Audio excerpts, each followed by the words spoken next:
공식 선거운동 마지막 날인 오늘 60일의 대선 레이스를 키워드로 정리했습니다. 거대 양당의 분위기는 후보 결정 과정부터 판이하게 달랐습니다.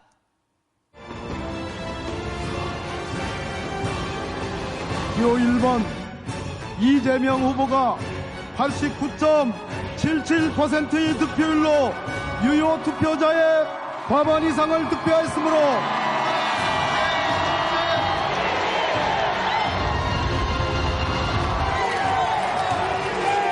(20년) 민주당원 이재명이 민주당의 제21대 대통령 후보라는 막중한 임무를 부여받았습니다.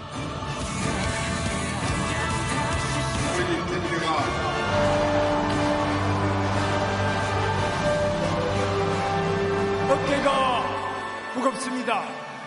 제 한 몸이 산산이 부서지더라도 반드시 승리하겠습니다.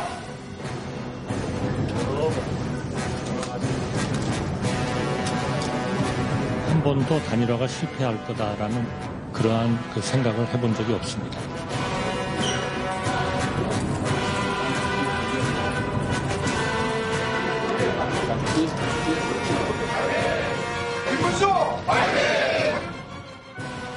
거대 양당 주자들의 출발은 보신 것처럼 전혀 딴판이었습니다.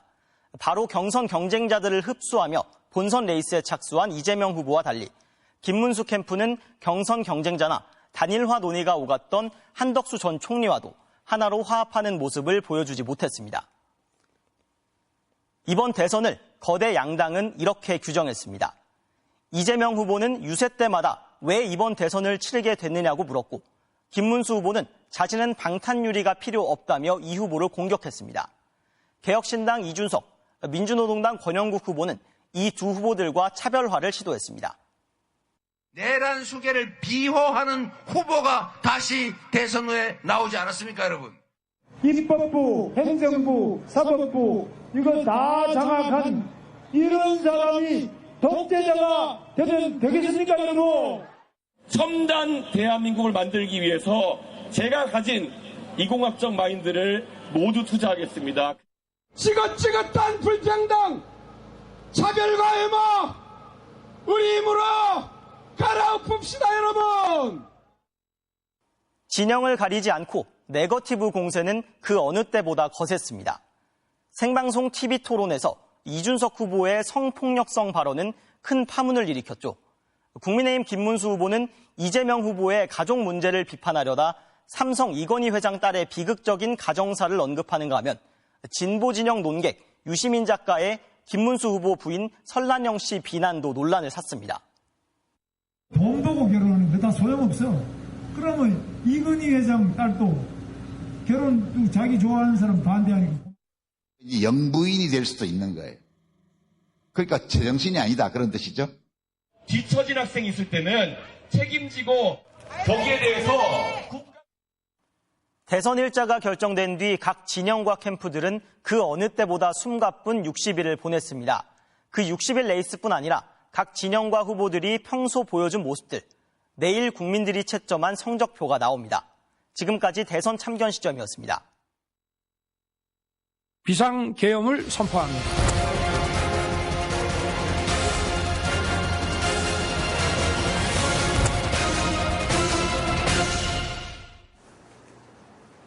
검찰이 비상계엄의 핵심 인물 10명의 비화폰 통신 기록을 확보 중인 사실이 확인됐습니다.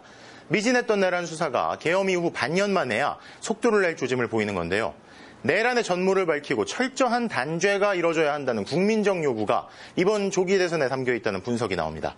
조희원 기자가 보도합니다.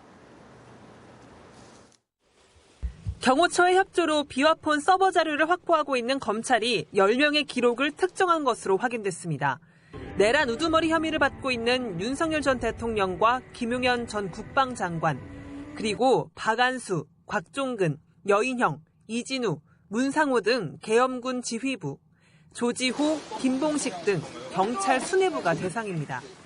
민간인인데도 비화폰으로 김용현 전 장관과 여러 차례 접촉하면서 계엄을 모의한 노상원 전 정보사령관 기록도 확보 중입니다.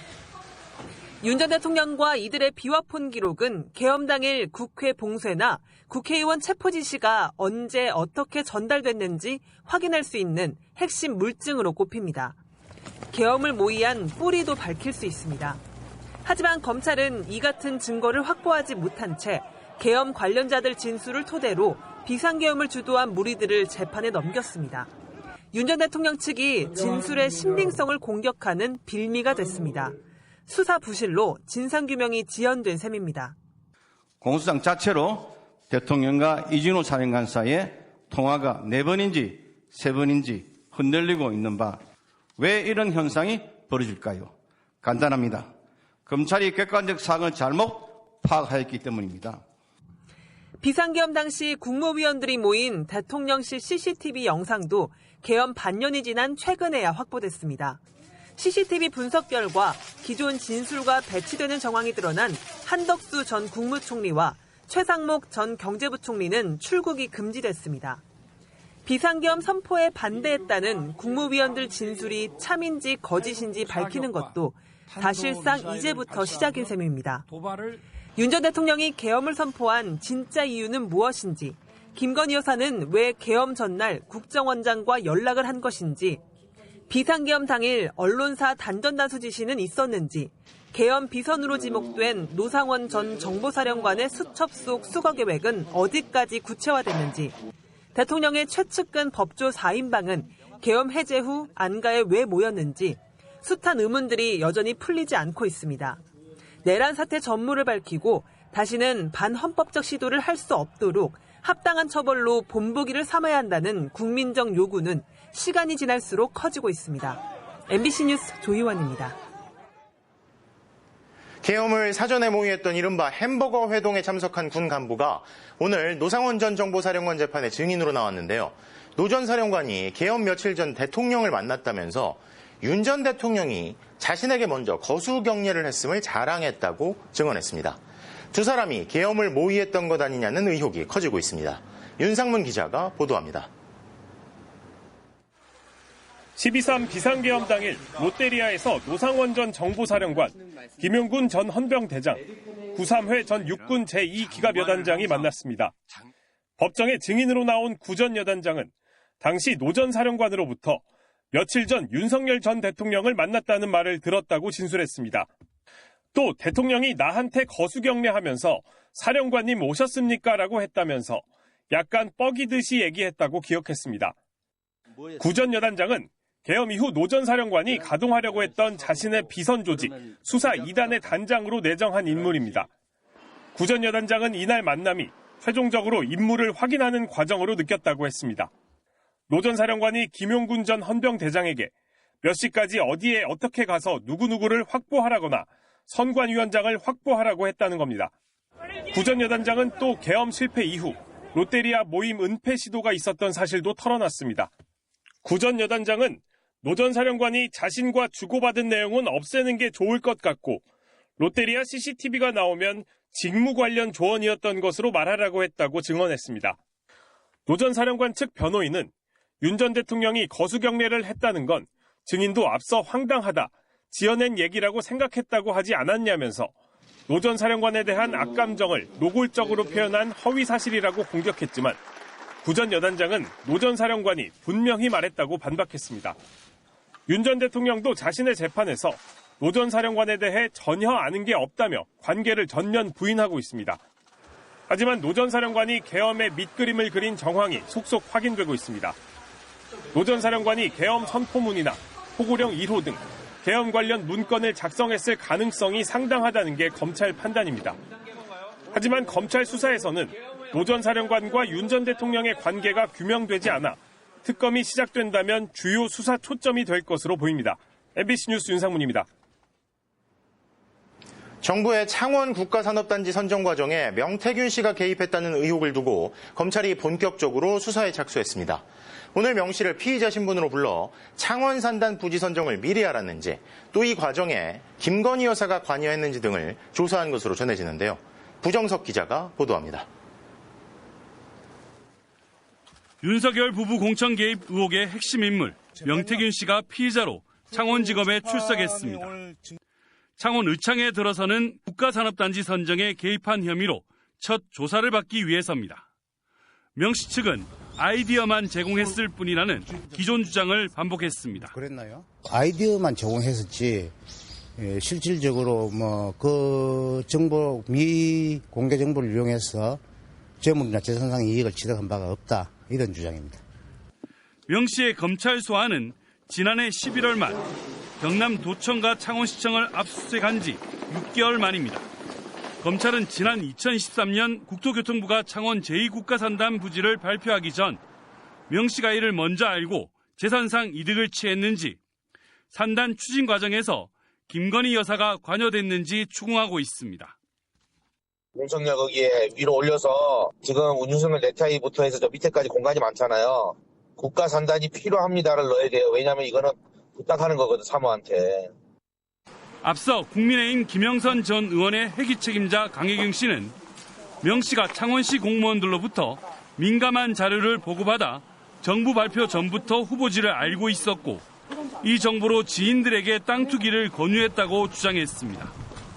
명태균이가 전날에 전화해서 내일 오전 10시나 오후나 이렇게 될 건데 우리 국가산단 확정되니까 바로 보도자료 뿌려라.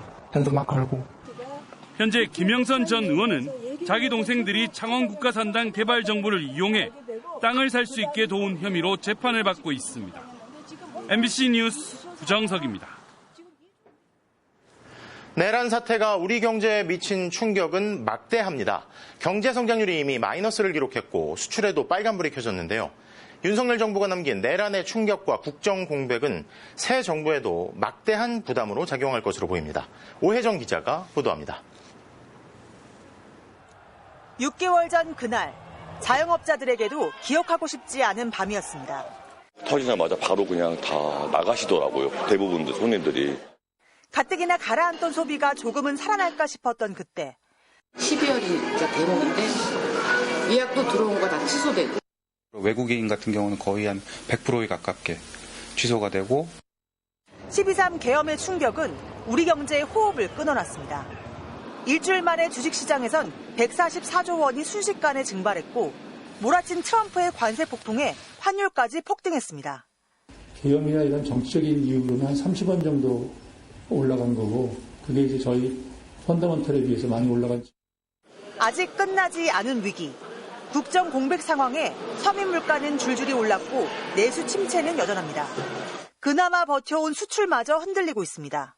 동맹이라는 미국의 관세 압박과 중국의 압도적 산업 경쟁력에 치이고 있습니다. 올해 경제 성장률이 0%대에 그칠 것이라는 우려가 현실이 됐습니다. 무엇보다 성장 동력 자체가 이제 한계를 맞고 있다는 걱정이 앞섭니다. 중국이 성장할 때 옆에 있었던 부분, 이런 것들에 대한 베네핏도 이제 많이 줄어들고 있는 입장에 또 트럼프발 어떤 새로운 세계 경제 질서 재편도 일어나고 있고요. 우리나라 주력 산업이 점점 조금 경쟁력이 떨어지고 있는 부분도 있다. 성장의 절벽 앞에선 우리 경제가 이대로 쇠퇴할지 도약할지 결정될 시기에 치러지는 이번 대선. 무너진 서민 경제를 살려달라는 절박한 요구가 많습니다. 감면 같은 이런 혜택이 있었으면 좋겠어요. 자영업자들 이런 얘기를 많이 들어주시는 대통령이 나온다면. 소비 심리가 모처럼 살아나고 있다는 소식에선 그래도 희망이 엿보입니다. 새 정부 출범으로 뭔가 달라지리라는 기대감이 커지는 겁니다.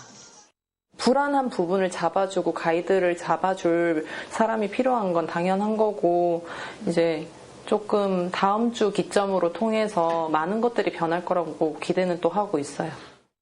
MBC 뉴스 오혜정입니다.